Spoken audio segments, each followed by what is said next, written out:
अब आपका जो एक सवाल है, एकमात्र सवाल, गठबंधन, उत्तर प्रदेश में चुनावी राजनीति, किसके साथ जाएंगे किसके साथ नहीं जाएंगे, मैं उस पर स्पष्ट कर दूं कि देखिए, पार्टी ने तय किया कि हम गठबंधन करके चुनाव लड़ेंगे।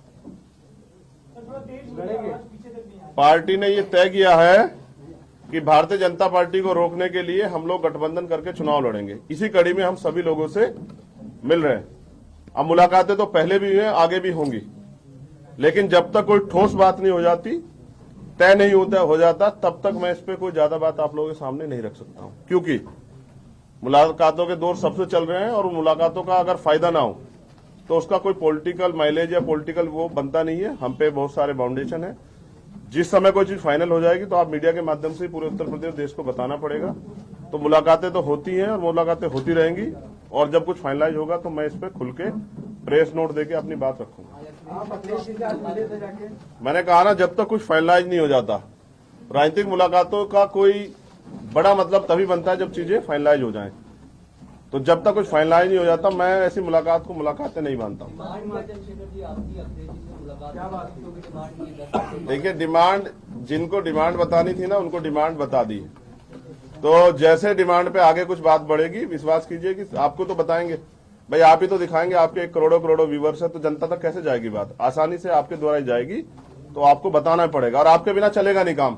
बस आपसे भी निवेदन है कि किसी भी दल को रूट लेवल पर जाए बगैर हल्का छोटा बड़ा ना नापिए। चुनाव है, जनता तय करती है। अगर 51% युवा अपने अधिकारों के लिए एक युवा के साथ खड़ा हो गया तो उत्तर प्रदेश में वो राजनीतिक परिवर्तन होगा जो अभी नहीं हुआ है। जी, किसी से भी आप गठबंधन करेंगे तो हर पार्टी का अपना एक सियासी एजेंडा होता है, सियासी मुद्दा होता है। आप किसी के साथ गठबंधन करेंगे, आपका मेन मोटिव? देखिए, हम बहुजन हिताय बहुजन सुखाय की राजनीति को, सिद्धांत को फॉलो करते हैं। काशीराम साहब का जो सिद्धांत है उसको फॉलो करते हैं। मैं समझता हूं कि गठबंधन कॉमन मिनिमम प्रोग्राम और हिस्सेदारी पे होगा। कि मैं पिछले गठबंधन के आपके सामने चर्चा कर देता हूं। हमारे साथी ओम प्रकाश राजभर जी, अब वो मोर्चा बना हुआ था ना, भागीदार संकल्प मोर्चा, उसमें भी मेरी उनसे भी कई मीटिंग हुई। तो गठबंधन तो नहीं हुआ, लेकिन मैंने पिछली बार का उनका एक अनुभव देखा कि वो भारतीय जनता पार्टी के साथ गए और कैबिनेट मिनिस्टर बनाए गए, लेकिन अपनी एक मांग के लिए वो बेचारे मैदान में आए। तो अंत जब सरकार में, जिनकी सरकार थी, जिनकी जो मेजोरिटी में थे, जो मुख्यमंत्री, उन्होंने काम नहीं किया, तो अंत उन्हें छोड़ना पड़ा। तो फिर विपक्ष हो गए। तो मैं हिस्सेदारी चाहता हूं और पावर शेयरिंग चाहता हूं कि हमारे लोगों के हाथ में पावर आए। वरना प्रयागराज हुआ तो मैं किस डीएम एसएसपी कहूंगा कि भाई वहां उन पे कार्रवाई कर दो, जब तक मुख्यमंत्री नहीं चाहेंगे। तो हम अपनी हिस्सेदारी चाहते हैं। 22% जो है दलित शेड्यूल कास्ट के लोग यहाँ रहते हैं, लेकिन हम बहुजन समाज को रिप्रेजेंट करते हैं। तो 85% बहुजन समाज के लोगों की समस्याएं, उन पे हम लड़ना चाहते हैं। तो उनके हितों की रक्षा के लिए उनका प्रतिनिधित्व, जो भी समान विचारधारा के दल हैं, जिसमें बीजेपी नहीं है स्पष्ट रूप से, ये आप मेरी कमजोरी समझिए, ताकत, कि मैं किसी भी कीमत पे बीजेपी के साथ नहीं जाऊंगा। मैंने पहले भी एक बड़े इंटरव्यू में कहा, जब मुझसे पूछा गया कि अगर बीजेपी को सरकार बनाने के लिए आपकी सीटों की जरूरत पड़ जाए, वो आपको चीफ मिनिस्टर बना रहे, तो आप क्या करोगे? तो मैंने कहा कि अगर वो प्राइम मिनिस्टर भी बनाएंगे तो नहीं जाऊंगा, क्योंकि मुझे इस देश से प्यार है। मैं ये नहीं कह सकता कि आजादी 2014 में मिली। आजादी के लिए लाखों लोगों ने कुर्बानियां दी, बलिदान दिए, और हंसते हंसते फांसी के फंदे कबूल किए। एक युवा होने के नाते, इस देश का प्रथम और अंतिम भारतीय होने के नाते, बाबा साहब अम्बेडकर का बेटा होने के नाते, मैं ऐसी बेवकूफी वाली बातें नहीं कहूंगा। मुझे विश्वास के साथ कहना चाहिए, ये मुल्क हमारा, ये देश हमारा है, और हर व्यक्ति का खून इस मिट्टी में शामिल है। और जिसने जो सहा है, जिनकी माओ की कोख सुनी हुई है, जिनके सुहाग उजड़ गए हैं, जिनके जो विधवा हो गई है महिलाएं, जिनके सर से, बच्चों के सर से बाप का सहा हट गया, उनसे जाके पूछे कभी उन परिवारों से कि आजादी के लिए उन्होंने क्या क्या खोया।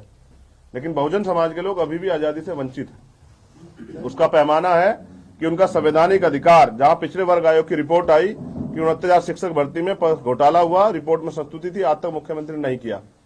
ये हमारे व्यक्ति को स्टूल देते हैं और अपने व्यक्ति को कुर्सी बिठाते हैं। तो हम स्टूल पे नहीं बैठना चाहते, हम तो अपनी हिस्सेदारी के साथ कुर्सी बैठेंगे और बराबर में सीना तान के बैठेंगे, जहां भी बैठेंगे। आपने इमोशंस की बात की, क्या इमोशंस है कम्युनिटी के, नंबर्स में बताइए सर।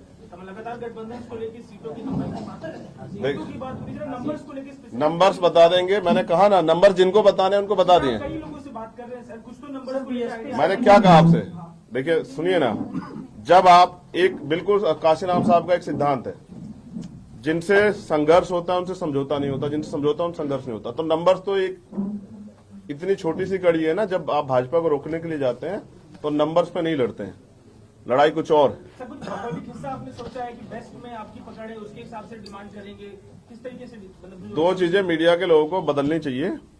मीडिया के लोगों को मेरा एक पैमाना है नापने के लिए कि आप वो जगह और जिला तय करें जिसमें आप बताएं कि यहां आपकी पकड़ नहीं है।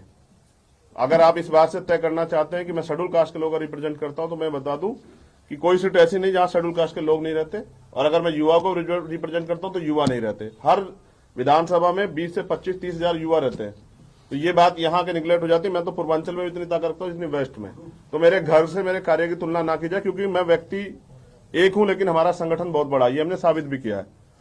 एक सेकंड, दूसरी बात, जैसा आप कह रहे थे ना अभी, आपका एक और सवाल था, एक तो ये वेस्ट का, और दूसरा सवाल क्या था? सीट के नंबर नहीं, मैं समझता हूं कि मीडिया के लोग लगातार हमेशा मुझसे कहते हैं कि दलितों के बारे में पूछते रहते हैं, तो मैं दलित नहीं, मैं बहुजन की बात करता हूं। तो मेरा आपसे अनुरोध है कि मुझे दलित नेता कहना बंद करें। आप मुझे नेता ना माने एक अलग बात है, लेकिन मुझे दलित नेता ना कहें। मुझे आप इस देश का एक नागरिक कहें बहुत है, लेकिन मेरे कार्य का अपमान ना कहें दलित नेता कह के। मैं बहुजन समाज की आइडियोलॉजी को फॉलो करता हूं, मैं बहुजन हूं। इस देश के वंचित वर्ग का हर व्यक्ति जो सताया जाएगा, वो किसी जाति धर्म का हो, वो मेरे परिवार का, उसकी लड़ाई लड़ने के लिए चंद्रशेखर और आजाद समाज पार्टी भीम आर्मी खड़े। क्या कह रही थी बहन आप? कह रही थी कि मैं क्या चंद्रशेखर जी में चुनाव लड़ेंगे या सिर्फ पार्टी को लड़वाएंगे? देखिए, मैंने कहा था कि मुख्यमंत्री जी जहां से चुनाव लड़ेंगे, अगर पार्टी ने ऑर्डर किया तो मैं चुनाव लड़ूंगा। पार्टी ने ऑर्डर किया है, लेकिन मैंने कहा ना कि सब कुछ हम लोग संगठन को मानने वाले लोग हैं। काशीराम साहब ने हमें सिखाया कि व्यक्ति बड़ा नहीं होता, आंदोलन बड़ा होता है। तो जैसा पार्टी गाइडलाइन में अगर तय किया गया तो मैं लड़ूंगा, लेकिन मैं तय कर रहा हूं कि मुख्यमंत्री जी सीट नहीं खोल रहे हो, कहां लड़ने वाले हैं।